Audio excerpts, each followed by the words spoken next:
used to think with there being so many people that the movie theater would be a safe place. This story happened to me and my best friend about 10 years ago. We were 13, maybe 14 years old. Some of the details are a little hazy, but when you're a teenager, there aren't a lot of places you can go without parents breathing down your neck. For me and my best friend Jay, the movies were our only chance to get away. Pretty much when any new movie came out, you could expect us to be at theater like clockwork. One of our parents would drop us off. They also typically gave us money to get tickets and maybe a snack or two. We'd also sometimes pretend to be just a little older than we really were to get into some movies that we weren't allowed to see if they were rated R. It was our tradition, something normal, harmless. Neither of us could ever imagine something like this would happen to us. But one night, that theater stopped being safe. It was a Friday night in November that started like any other. I was maybe 14. Jay is about a year older than me, so let's pretend he's 15 right now. We were buzzing with the usual excitement of being out on our own. The air outside was sharp and cold, our breath fogging as we pushed through the glass doors into the glowing lobby. The smell of buttered popcorn hit instantly, mixing with that weird old carpet smell that theaters always have. We had to do one of our pretending to be older tricks because we were going to see that new movie, The Interview. As always, you could see the nerves in our faces because sometimes this trick works and sometimes we'd get caught. Luckily this time, the ticket guy looked like a teenager, so he didn't really care that we were sneaking into a rated R movie. Once we got past him, everything seemed to be flowing like natural. And for a while, it was perfect. We had got our snacks. I had a medium popcorn and some Twizzlers, while Jay got a flatbread pizza for himself. After that, we headed into our theater room. The previews rolled, the lights dimmed, and the massive screen drowned out all the world outside for 2 hours. Nothing existed but the glow of the movie and the happiness that we got to see a movie we couldn't wait to watch. For a bit, things were going great. Movie as usual pretty much. But something was off. I thought I was being paranoid maybe, but there it was again. I had noticed this guy a few rows down kept looking back and watching us for a few moments before turning around and facing the screen again. I didn't want to make any assumptions because maybe he was looking back for someone he came with, or maybe he was just people watching to look for reactions so he can laugh socially with the crowd. But when the credits started rolling, I noticed him still alone and no one had returned from the bathroom break or maybe even to get a snack or something. He was about 3 rows down, still completely still.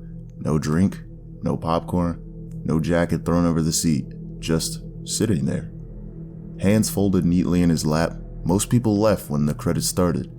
Families wrangling kids, couples holding hands, groups of teenagers rushing into the bathroom to beat the crowd. But not him. He didn't move. He didn't check his phone. He didn't even glance at his screen. His head was tilted slightly upward like he was listening at first. I didn't think much of it. I was just trying not to be paranoid and have a good time with Jay. For now, I just assumed maybe he liked sitting through the credits. But the moment Jay and I stood up, I felt it.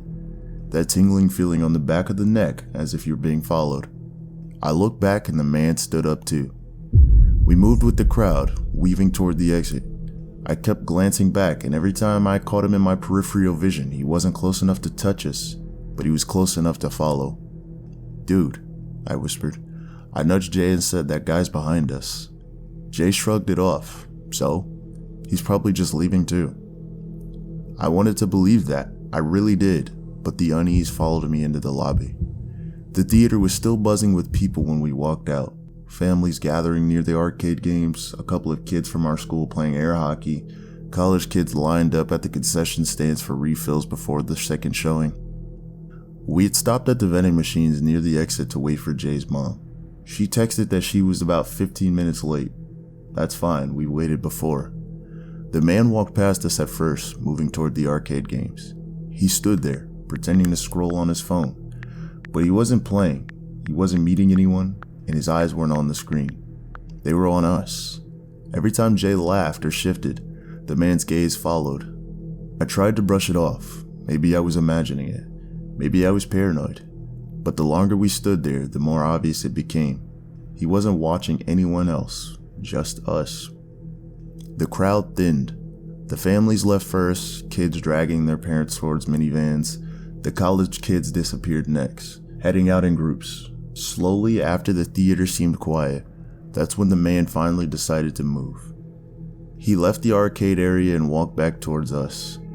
Not directly, just slowly, like he was taking his time. I grabbed Jay's arm.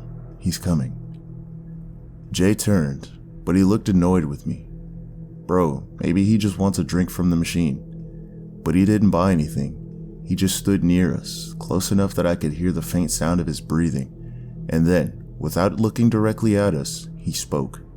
"Good movie, huh?" His voice was calm. Too calm. We didn't answer.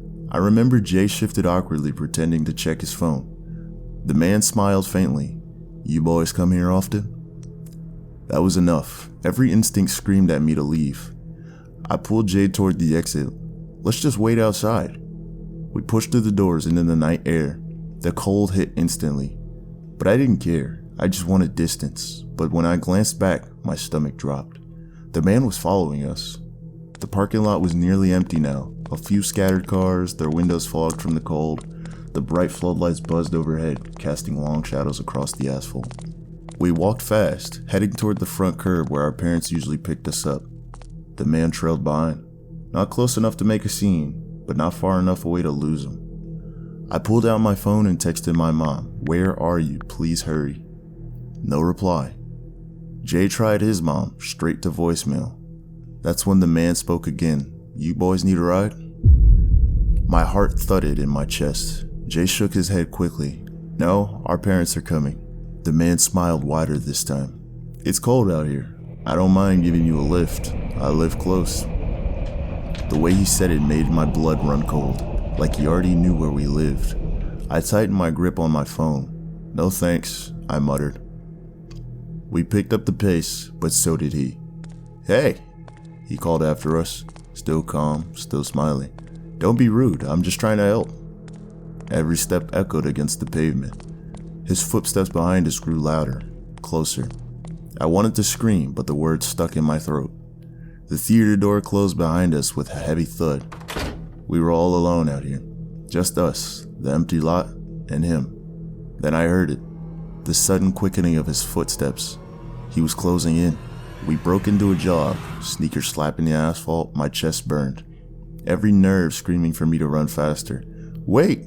the man called. His voice was sharper now, the fake friendliness cracking. I said I'd give you a ride. We didn't look back. Headlights swept across the lot. A minivan pulled in kinda fast. Brakes were squealing. Oh wait, it was Jay's mom. We sprinted to the curb as the door slid open. We dove inside, slamming it shut behind us. I looked back through the window. The man had stopped a few feet away, hands in his pockets, face hidden in the glare of the floodlights. He didn't shout, but he didn't argue. He just stood there, watching as the van pulled away. On the ride home, Jay's mom kept asking what happened. We stumbled through half the explanation, tripping over our words. She shook her head. "You boys have to be careful. Not everyone out here has good intentions." I stared out the back window until the theater disappeared from sight, my heart still hammering. But what haunted me most wasn't the chase. It was the look on his face as we pulled away. The calm, patient smile, like he wasn't worried he'd missed his chance. It was almost like he figured he'd see us again the next time another movie came out. After that, we decided to slow down our movie adventures, and eventually we just completely went to another theater. But till this day, I still don't forget that man's face, and every now and then, I can only think about if he's preying on other children possibly that do what Jay and I were doing.